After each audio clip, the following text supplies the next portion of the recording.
लड़ाई झगड़े शुरू हो गए थे। शाम को संगीता अपनी दोस्त अर्चना के साथ जल्दी घर आ गई। वैसे आज तू मुझे अपने घर क्यों लाई है? कुछ स्पेशल है? ऐसा क्या स्पेशल है कि तूने ऑफिस से जल्दी छुट्टी करा दी? आज हमारी एनिवर्सरी है। कांग्रेट्स, लेकिन मुझे जल्दी जाना होगा, इसलिए मैं अभी जा रही हूँ। अर्चना चली गई। संगीता तैयारियों में लग गई। कुछ देर बाद नीलेश भी घर में आ गया, लेकिन वो संगीता से कुछ नहीं बोला। आज नीलेश जी भी जल्दी आ गए, इसका अर्थ है कि ये मुझे सरप्राइज देना चाह रहे थे। तभी संगीता ने देखा कि नीलेश नए कपड़े पहनकर बाहर जा रहा है। नीलेश जी। लेकिन नीलेश कुछ नहीं बोला।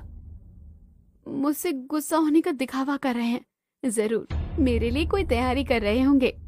संगीता ने बहुत अच्छा अच्छा खाना बनाया, केक बनाया और अपनी घर की सजावट भी कर ली।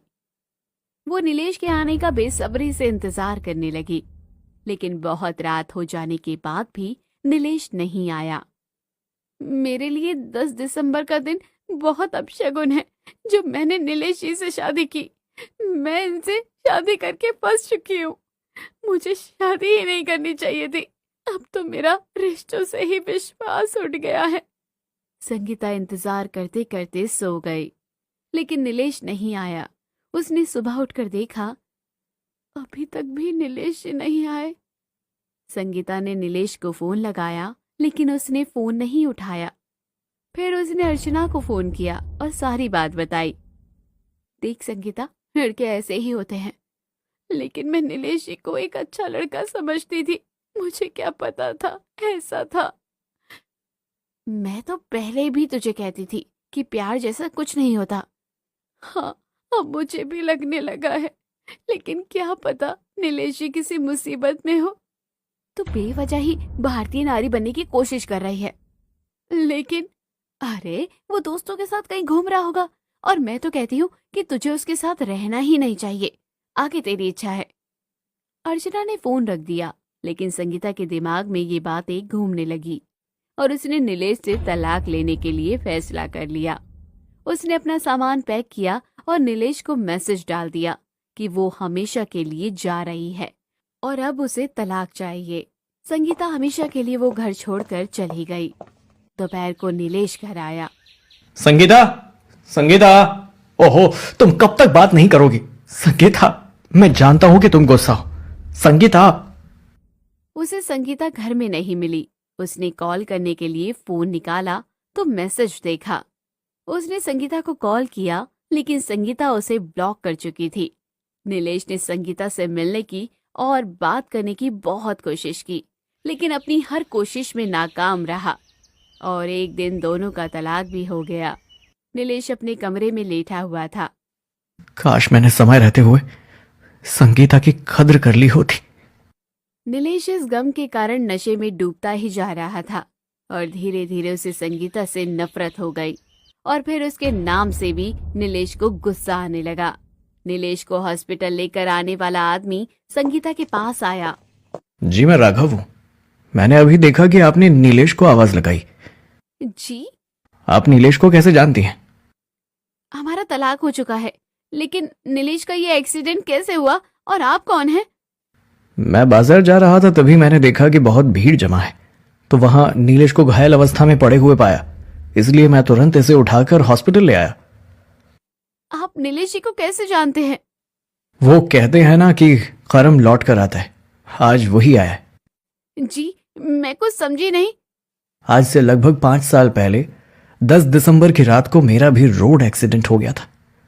10 दिसंबर? जी। फिर? तब नीलेश ही उस समय मेरे लिए देवदूत बनकर आया। उसके हाथ में बहुत सारे गिफ्ट्स थे। उसने वो सड़क पर ही छोड़ दिए और मुझे हॉस्पिटल लेकर पहुंचा। अच्छा? हाँ जी, और इतना ही नहीं, मुझे अगले दिन दोपहर को होश आया, तब तक मेरे पास वो रुके और मेरा हॉस्पिटल का बिल भी भरा। इतना सुनकर संगीता रोने लगी। उसे खुद की गलती का एहसास होने लगा।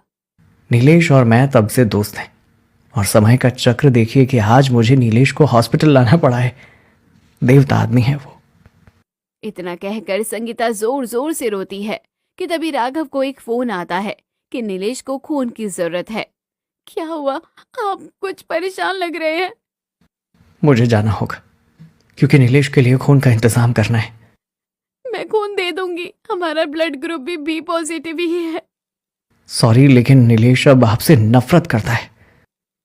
जानती हूँ, लेकिन इस समय उनकी जान बचानी है। ठीक होने के बाद वो बहुत नाराज होगा। मैं सब कुछ संभाल लूंगी, लेकिन अभी तुम खून देने दो। ठीक है। संगीता ने नीलेश को खून दिया और वो रात भर वहीं रुकी रही। अगले दिन नीलेश को होश आ गया। थैंक्स राघव, लेकिन तुमने मुझे क्यों बचाया? मैं तो अब जीना ही नहीं चाहता था। शायद तुझे अब जीने की वजह मिल गई है, इसलिए अगर थैंक्स बोलना है तो किसी और को बोल, क्योंकि किसी और ने अपना खून देकर तुझे बचाया है। अच्छा, इस अजनबी दुनिया में मुझे भाग्य के लिए कौन खून दे सकता है? रुक, बुला कर लाता हूं। राघव संगीता को बुलाकर लाया। तुम? हम्म। थैंक्स और सॉरी भी। सॉरी तो मुझे बोलना चाहिए। नहीं, मैंने तुम्हें बहुत परेशान किया था। संगीता नीलेश के ठीक होने तक हॉस्पिटल में ही रुकी रही। नीलेश को हॉस्पिटल से छुट्टी मिल गई। नीलेश और राघव अपनी कार में बैठे। संगीता उदास थी और उसने बाय बोला। मुझे तुमसे दोबारा प्यार हो गया। शादी करोगी मुझसे? प्रॉमिस? इस बार बिल्कुल परेशान नहीं करूंगा और एनिवर्सरी पर तू कभी नहीं जाऊंगा। हाँ, मैं भी तुमसे दोबारा विवाह करना चाहती हूँ। फिर कार में बैठो, क्योंकि पुनर्विवाह की तैयारियां भी तो करनी है। संगीता कार में बैठ जाती है। राघव साथ मिलकर शादी की तैयारियां कराता है और दोनों का पूरे विधि विधान और धूमधाम से पुनर्विवाह हो जाता है।